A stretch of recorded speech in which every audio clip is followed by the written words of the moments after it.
அவரோட அப்பாவுக்கு இங்க எந்த காரியமும் நடக்கலன்னு உடனே சாமி குத்தம் ஆயிடுமோன்னு கவலை வந்துருச்சு போல இருக்கு. நீ ஃபேக்டரி ஒன்னும் ஆரம்பிக்க வேணாம், ஊருக்கு கிளம்பி வான்னு சொல்லிட்டாரு போல இருக்கு.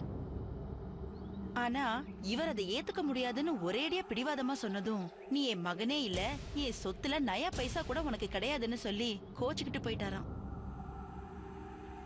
ஆனா இப்பவும் விஜய் பிடிவாதமா இங்கேயேதான் இருக்காரு. இந்த ஊருக்கு நம்பூதிரின்னு ஒருத்தர் வந்துட்டு போயிட்டு இருக்காரு. இன்னைக்கு கூட அவரை பார்க்க தான் போறாங்களா? சரி, அதான் நான் கேள்விப்பட்ட விஷயத்த உங்ககிட்ட சொல்லலான்னு கால் பண்ணேன். கிரேட் மேன் இல்ல, கஷ்டத்துல இருக்கவருக்கு நம்ம ஹெல்ப் பண்ணா நாளைக்கு பெரிய அளவில் நமக்கு உதவியா இருக்கும். சரி, நான் காளிதாஸ் அங்க அனுப்புறேன். விஜய் இருக்கிற இடத்த காளிதாஸ் காட்டு. விஜய் மீட் பண்ணி பேசிட்டோம்.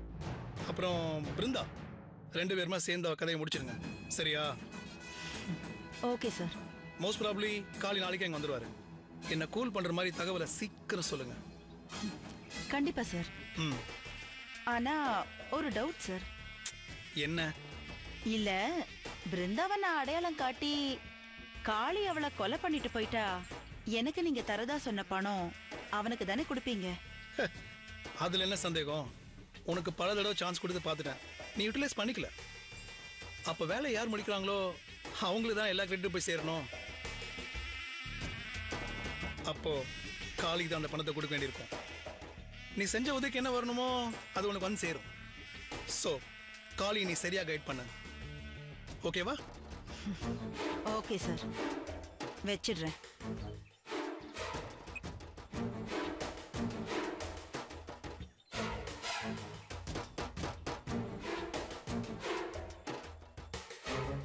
பண விஷயத்துல இவ்ளோ கராரா இருக்கிற நீ, நாளைக்கு ஒரு பிரச்சனைனா என்ன காட்டி கொடுக்கவும் தயங்க மாட்டேன். இனி உன் விஷயத்துல நான் கவனமா இருக்கணும். பிருந்தா இருக்கிற இடத்த நான் அவனுக்கு காட்டணுமா? அவளை அவன் கொண்டுட்டு பழிய நாம சுமக்கணுமா? பணத்தையும் அவனே எடுத்துக்கிட்டு போவானா? எனக்கு இது ரொம்ப தேவைப்பாரு.